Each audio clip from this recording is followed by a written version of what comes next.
you? So right now is the prom season and I thought that this is the perfect time to do a prom makeup look for you. So I wanted to do something classic, nothing too crazy with colors or something like that, because I wanted to recreate a look that will suit a lot of you, hopefully. And for those who are getting ready for prom, I wish you all the best and please have a lot of fun. Thank you for watching and now let's get started.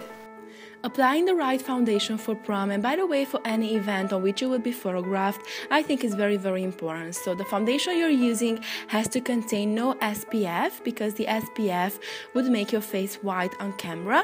So I will apply my L'Oreal True Match foundation. I mixed two shades, Golden Beige with Golden Amber, and as you can see, I'm using my new foundation brush.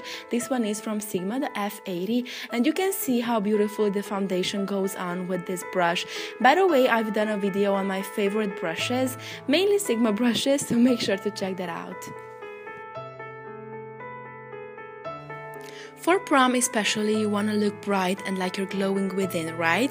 So you have to highlight underneath your eyes, you have to hide those dark circles. So I'm applying my Catrice Camouflage Cream Concealer in a triangle shape, and with my Sigma F86, which is perfect for this purpose, I will blend it out beautifully.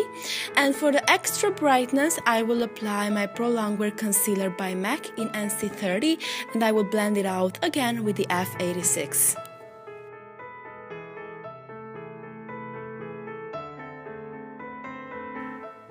Now that I have my foundation and concealer on, I think it's very important that I fix everything I have on my face so it stays in place for all day long, hopefully, and all night long. So I will apply a pressed powder underneath my eyes in a triangle shape. This pressed powder is a little bit lighter than my actual skin tone. And then for the rest of my face, I will apply the Ben Nye Banana powder, which is more yellow toned. Filling in the eyebrows is the next step. In my opinion, eyebrows are the most important thing on a girl's face.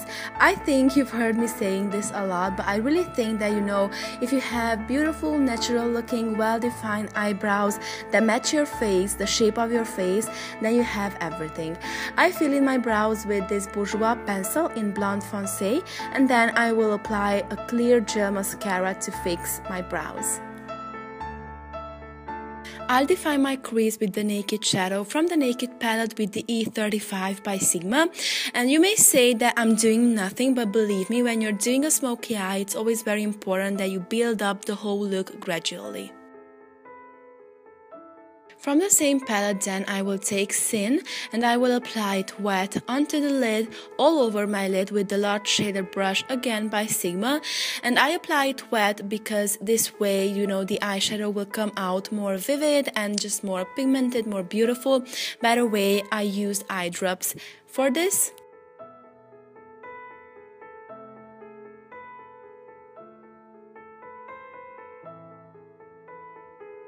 Then it's time to highlight those inner corners with the same eyeshadow, of course, and with the pencil brush E30. Then I will add something more dark to the crease, so I will take Buck from the same palette, and with my E25 brush by Sigma, of course, I will define my crease a little bit more. As I said in my previous video, the brush video, this brush will really give you a more precise application of the shadow, but at the same time, it will be beautifully blended out. Now it's time to add the darkest color to the crease with a small tapered blending brush, and with this, I will be able to define the crease a lot. I will be able to draw somehow a line, but at the same time this line will be faded, will be blended out. That's what I want really.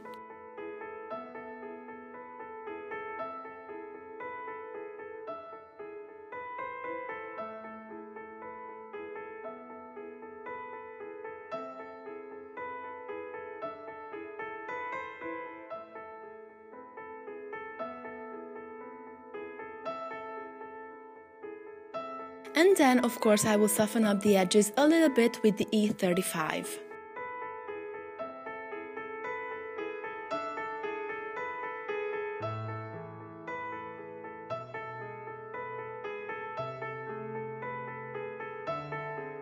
I want beautifully highlighted brow bones, so you know it will catch the light in pictures. So I will take Virgin from the same palette and I will apply this underneath my brows.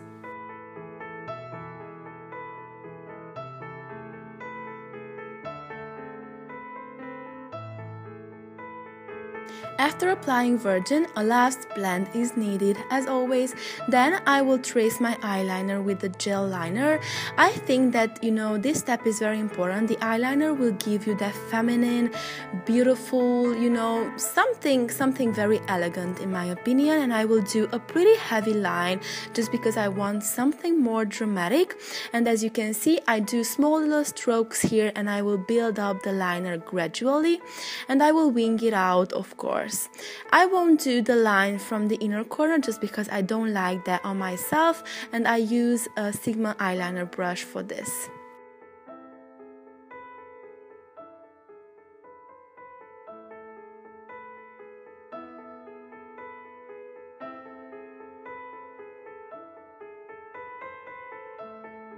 I applied my favorite mascara, the L'Oreal Double Extension, and I also lined my waterline with the beige eyeliner, so my eyes look more awake, more bright.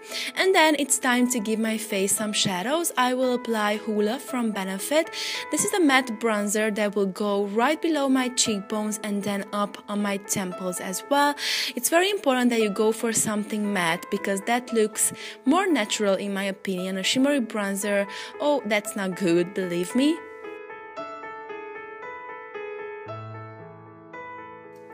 As for my blush, I will mix this very pink with a more peachy one, but the final result, as you can see, is a pink color which I think looks good on almost everybody. So I will apply the blush on the apples of my cheeks. I will extend it a little bit upwards, trying to blend it in with my bronzer so I don't have any harsh lines. By the way, you don't want to skip this step because blush looks very flattering in photos, I find. And there's no need to worry because I will blend everything away beautifully with my dual fiber brush.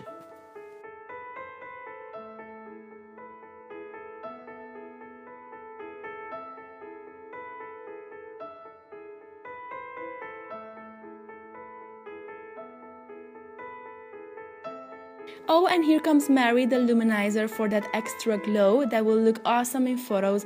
So I will apply this on the highest points of my cheeks in a C shape with this highlighter brush from Sigma, of course, a little bit on my nose and on my Cupid's bow, and then nude lipstick is all I need, but nothing too light, nothing too nude because that won't look good in photos.